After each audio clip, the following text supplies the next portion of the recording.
mendukung dengan adanya dukungan teknologi dan banyaknya inovasi hasil pengembangan ilmu pengetahuan yang membuat customer memiliki banyak pilihan dalam berbelanja. Porter mencoba menjelaskan tentang pentingnya menciptakan strategi. Ini dari strategi adalah mengatasi kompetisi dengan para kompetitor. Kompetitor bukan hanya perusahaan sejenis, tapi juga pendatang baru atau potensial adherents, masuk atau supaya konsumen dan para pengganti. Kelima aspek tersebut bekerja dalam waktu yang bersamaan dan saling mempengaruhi strategi perusahaan.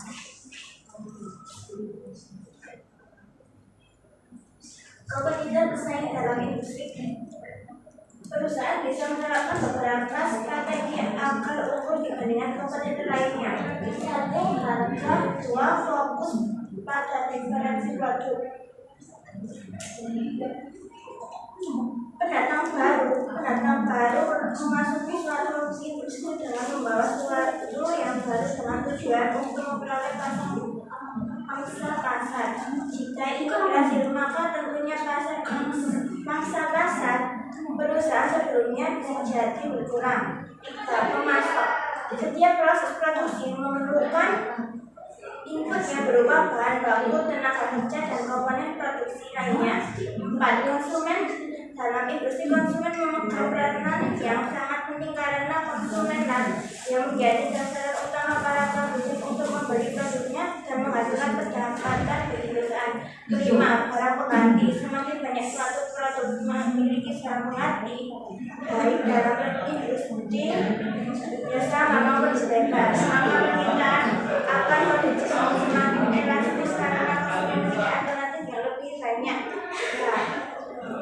Menganalisis desain, di mana suatu perusahaan harus peran aktif dalam menganalisis dan mengidentifikasi hal-hal penting para pesaing. Utamanya, dia harus mengetahui dengan pasti karakteristiknya, kesusunan strategi, tujuan, kekuatan, dan kelemahan serta toleransi mereka. Satu, strategi. Dua, tujuan. Tiga, kekuatan dan kelemahan. Empat, reaksi. Enam, menyeleksi pesaing.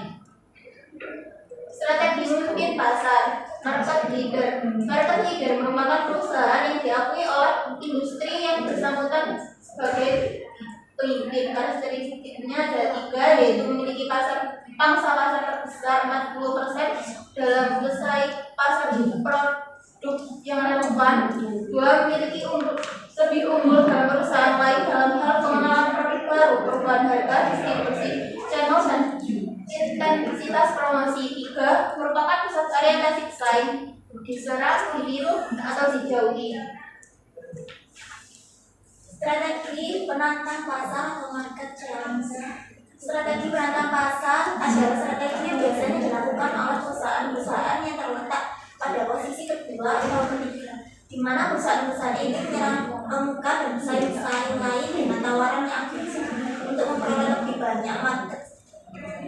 Karakteristik perusahaan penantang pasar yang pertama yaitu merupakan perusahaan besar dari sudut pandang volume penjualan dan laba.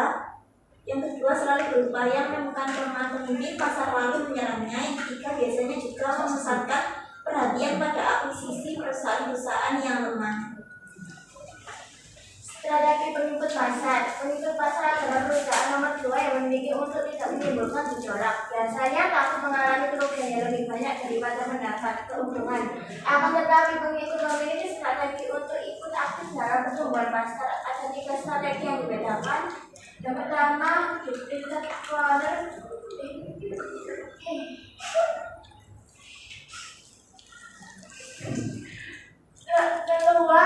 Teluk pasar adalah peluang kecil yang terdapat dalam sebuah pasar. Celah pasar yang ideal adalah pasar begitu luas dan daya beli cukup. Kedua, ada potensi untuk berkembang ketika diabaikan oleh perusahaan besar. Keempat, punya keterampilan dan sumber daya. Tujuan merupakan suatu penyataan ke mana perusahaan itu akan menuju, sedangkan strategi merupakan cara umum yang akan ditempuh untuk mencapai arah tujuan tersebut. Ada 3 konsep yang mendasari suatu strategi pasar, yaitu yang pertama, segmentasi pasar. Kedua, penentuan posisi pasar. Ketiga, strategi memasuki pasar. Pengelolaan komunikasi pemasaran.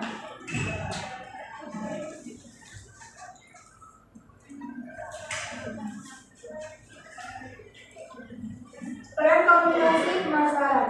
Peran komunikasi pemasaran menurut Philip Kotler adalah sarana di mana perusahaan berusaha menginformasi, membujuk dan mengingatkan konsumen secara langsung maupun tidak langsung tentang produk dan barang yang dijual. Dua, komunikasi pemasaran, ekuitas merek dan penjualan. Komunikasi pemasaran bagi konsumen dapat memberitahu atau memperhatikan pada konsumen tentang bagaimana dan mengapa suatu produk digunakan oleh orang macam apa serta di mana dan kapan. Tiga, bauran komunikasi pemasaran, bauran promosi atau promosi mix meliputi periklanan, promosi penjualan, hubungan masyarakat dan publisitas. Empat, penjualan secara pribadi. Lima, pemasaran langsung. Enam, pemasaran interaktif. 7, pemasaran dari mulut ke mulut. 8, penjualan personal. Model proses komunikasi. Model yang pertama yaitu model makro proses komunikasi. Model makro komunikasi dengan 9 elemen, yaitu yang pertama pengirim atau sumber berita. Penerima adalah orang yang indranya menerima pesan dari pengirim. Yang ketiga, pesan informasi yang sudah disandikan dikirimkan oleh pengirim kepada penerima. Yang keempat, media alat yang digunakan dalam penyampaian informasi dari pengirim kepada penerima. Penyajian adalah penerjemahan informasi menjadi serangkaian simbol untuk komunikasi.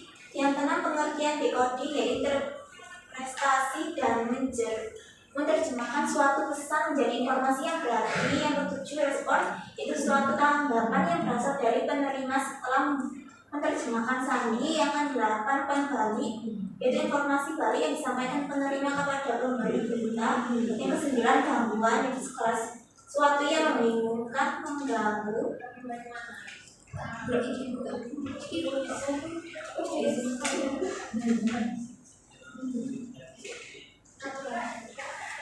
Model proses komunikasi. Kedua, model mikro dengan konsumen ataupun tingkat kesimpanan membeli dapat diuraikan dalam penjelasan di bawah ini.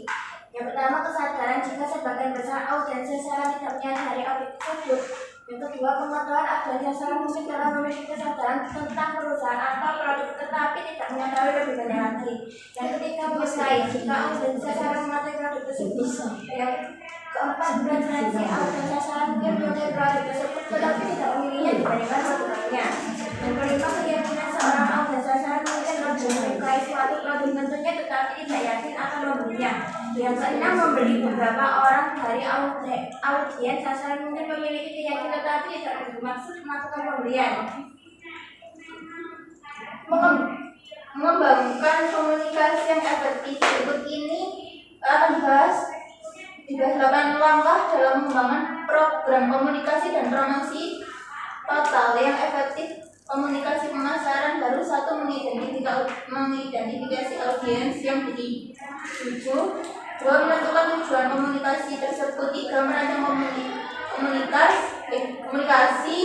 4, memilih saluran komunikasi. 5, menentukan total anggaran promosi. 6, membuat keputusan atas bauran promosi. 7, mengukur hasil promosi tersebut. 8, mengelola dan mengkoordinasi proses komunikasi pemasaran terintegrasi. Sekian presentasi dari kami.